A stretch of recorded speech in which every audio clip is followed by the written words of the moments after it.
Hello everyone, welcome you all. So in this video we are going to see the physics 8 marks question. ठीक है, law of conservation of energy in case of freely falling body. काफ़ी important question है. देखिए ये कई बार हमारे पास board of intermediate में आ चुका है. ठीक है, तो सबसे पहले हम समझते हैं law of conservation of energy होता क्या है. ठीक है, law of conservation of energy कहता है the energy is neither be created not destroyed. ठीक है, it is converted into one form to another form and the total energy of the system remain constant. ठीक है, ये statement of law of conservation of energy का. ठीक है, मतलब क्या है कि हम एनर्जी को ना इधर भी क्रिएट कर सकते हैं ना हम उसको डिस्ट्रॉय कर सकते हैं. एनर्जी जो है वन फॉर्म से अनदर फॉर्म में कन्वर्ट होती है और total energy of the system जो है वो कांस्टेंट रहेगा. ठीक है, to explain this point consider करें एक पेंडुलम. ठीक है, this is the pendulum and this is the bob और इसका एक्सट्रीम पोजिशन लेंगे. ठीक है, इसका हाईएस्ट पॉइंट पे. अब यहाँ पे देखिए इसके पास पोटेंशियल एनर्जी है. ठीक है, अब बॉब क्या करेगा, इस डायरेक्शन में मूव होगा तो इसी काइनेटिक एनर्जी आएगी, यानी कि potential energy is converted into kinetic energy. फिर से वापस ये पोजीशन पे आएगा, again kinetic energy is converted into potential energy. ठीक है, तो यही law of conservation of energy का स्टेटमेंट है, यानी कि energy is neither be created not destroyed. Energy जो है एक फॉर्म से दूसरे फॉर्म में कन्वर्ट होती है. जैसे कि इस केस में पोटेंशियल एनर्जी जो है कन्वर्ट होगी काइनेटिक एनर्जी में and kinetic energy is converted into potential energy. ठीक है, यही केस है law of conservation of energy का. सो अब इसका स्टेटमेंट लिख सकते हैं according to law of conservation of energy. Energy is neither be created not destroyed, it's convert into one form to another form. Okay, the total energy of the system remain constant. ठीक है, ये law of conservation of energy. So in case of freely falling body, what does freely falling body means. ठीक है, freely falling का मतलब क्या है, falling का मतलब बॉडी तो ऊपर से ड्रॉप हो रही है. फॉलिंग का मतलब क्या है, बॉडी ऊपर से लाइक दिस ड्रॉप हो रही है. फ्रीली फॉलिंग का मतलब ये है कि जब बॉडी ड्रॉप हो रही है, ऊपर से नीचे फॉल हो रही है, इस पर सिर्फ ग्रेविटेशन फोर्सेज एक्ट होगा. ठीक है, सो इसको हम कहेंगे फ्रीली फॉलिंग बॉडी, यानी इसको हम फ्रीली फॉल कह सकते हैं. देख जो मार्कर पे जो फोर्स एक्ट हो रहा है सिर्फ ये ग्रेविटेशन फोर्स ही हो रहा है, तो इसे हम कहेंगे फ्रीली फॉलिंग बॉडी. सो फ्रीली फॉलिंग बॉडी में हमें law of conservation of energy को प्रूफ करना है. सो हम सेम यही कंसिडर करेंगे कि एक पॉइंट हम लेंगे, मार्कर जो h हाइट पे है, तो वैसे करेंगे कंसिडर ए बॉडी m, उस मास इज m.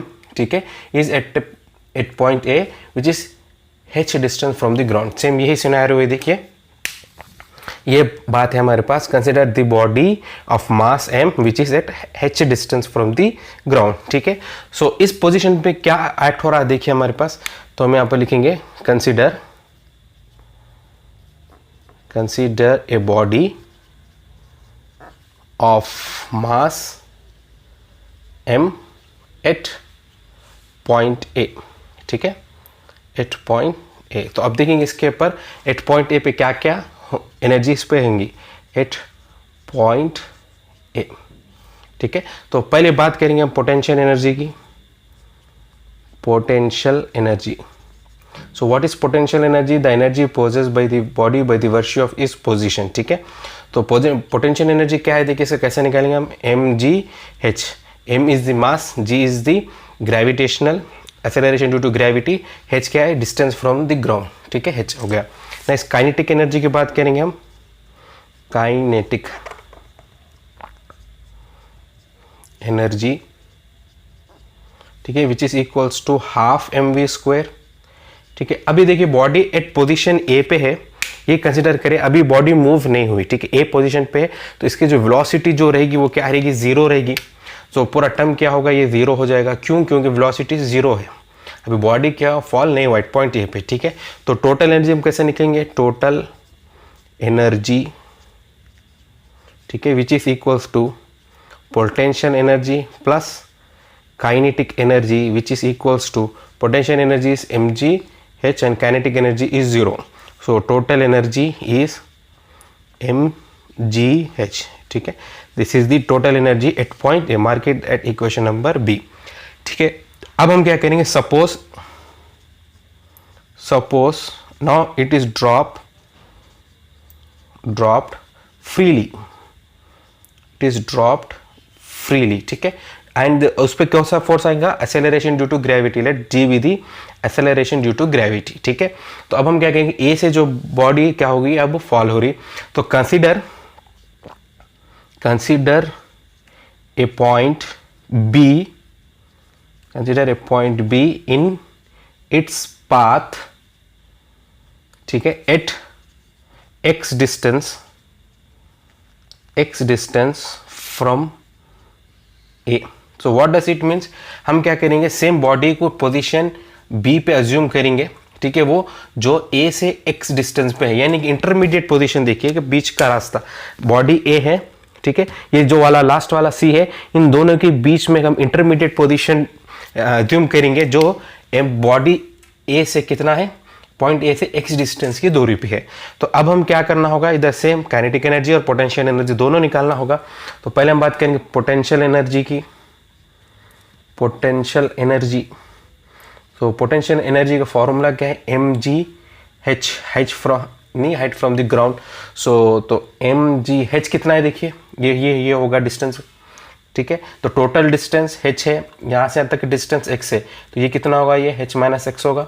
इतना डिस्टेंस से इतना डिस्टेंस को माइनस करेंगे तो हमें h माइनस एक्स आएगा, ठीक है। अगर मैं इसको मल्टीप्लाई कर दूंगा तो क्या आएगा, mg, इसे इसको इंटू करें, फिर इसे इसको इंटू करें, mgh minus mg into x will be mgx। ये बात है पोटेंशियल एनर्जी की। अब काइनेटिक एनर्जी देखेंगे हम। काइनेटिक एनर्जी का फॉर्मूला क्या है, half m vb square. vb square इसलिए लिख रहा हूँ क्योंकि पॉइंट बी पे हम बात कर रहे हैं, तो यहाँ पर हम बॉडी मोशन में है। तो what is kinetic energy, the energy possessed by the body by the virtue of its motion. तो मोशन में है तो वेलोसिटी होगा इसका, तो हमें वेलोसिटी फाइंड करना होगा vb। तो हम कैसा, किस फॉर्मूले से निकालेंगे, देखिए इस फॉर्मूले से निकालेंगे, vb square minus ub square is equals to 2as, ठीक है। तो ये फॉर्मूला है हमारे पास स्ट्रेट लाइन का, मोशन इन स्ट्रेट लाइन में हमने फॉर्मूला पढ़ा था।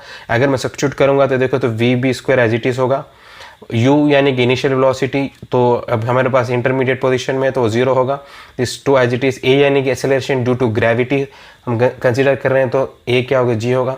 s यानी कि डिस्प्लेसमेंट, तो बॉडी यहाँ से यहाँ तक डिस्प्लेस हुई, यानी कि यहाँ से यहाँ तक मूव हुई, तो s क्या होगा, x होगा। अगर मैं यहाँ पे सब्स्टिट्यूट कर दूंगा तो काइनेटिक एनर्जी क्या आएगी, half into mass into vb square यानी कि 2gx, ओके। ये 2 gets cancel which is equals to mgx। तो टोटल एनर्जी कैसा आएगी, total energy which is equals to potential energy plus kinetic energy. So potential energy कितनी है, देखिए mgh minus mgx plus kinetic energy कितनी है, mgx है। So this plus minus cancel, then total energy equals to mgh। ये हमारे पास b से यही आया है हमारे पास, ठीक है। अब हम क्या कंसिडर करेंगे, third position point C consider करेंगे जब बॉडी क्या है, ग्राउंड पे है। Consider point C which strike the ground, यानी कि ग्राउंड से ग्राउंड पर है वो बात, ठीक है। सो अगर ग्राउंड पे है तो यहाँ पर भी हमारे पास फर्स्ट पोटेंशियल एनर्जी निकालना होगा। पोटेंशियल एनर्जी हम कैसे निकालेंगे, देखो mgh, यानी कि height distance from the ground. अब ये देखिए बॉडी जो है ग्राउंड पे ही लाई हो रही है, ग्राउंड से टच में है, तो हाइट तो क्या होगा, 0 होगा। तो हाइट 0 होगा तो टर्म पूरा क्या होगा, 0 होगा। क्यों 0 होगा, क्योंकि h 0 है, h into M G equals to 0, ठीक है। 0 क्या है हमारे पास, h 0 है। हाइट h यानी height from the ground, body क्या है, ग्राउंड पे है, तो हमारे पास हाइट क्या होगा, 0 हो गया। फिर काइनेटिक एनर्जी की हम बात करेंगे तो काइनेटिक एनर्जी का फॉर्मूला क्या है, half into m into V C square लिखूंगा क्योंकि सी पे बात कर रहे हैं हम, तो वी सी स्क्वायर हमें फाइंड करना है। फिर यही फॉर्मूले से हम फाइंड करेंगे V C square minus U C square is equals to 2as, okay. So now V C square is equals to initial velocity 0 होगी, फिर से 2 एज इट इज। एक g क्या है मेरा, एक a था असल, ए क्या है हमारे पास, acceleration due to gravity g है, तो मैं इसको g लिखूंगा। s यानी कि डिस्प्लेसमेंट, तो बॉडी यहाँ से यहाँ तक डिस्प्लेस हुई, तो डिस्टेंस कितना है, पूरा h है, ठीक है। बॉडी पॉइंट ए से पॉइंट सी तक रीच होगी तो पूरा डिस्प्लेसमेंट कितना हुई, h हुई। सो वी सी स्क्वायर कितना है, 2gh ऐसे सब्स्टिट्यूट करूंगा इधर, तो काइनेटिक एनर्जी क्या बनेगा, half into m into V C square यानी कि 2gh, 2 gets cancel, kinetic energy is equals to mgh। Therefore total energy कैसे निकालेंगे हम, total energy equals to potential energy plus kinetic energy which is equals to 0 plus mgh। सो हम यहाँ से भी हम 3 केस में भी देखिए तो यानी यहाँ पर भी mgh है, यहाँ पर भी mgh है, यहाँ पर भी mgh है।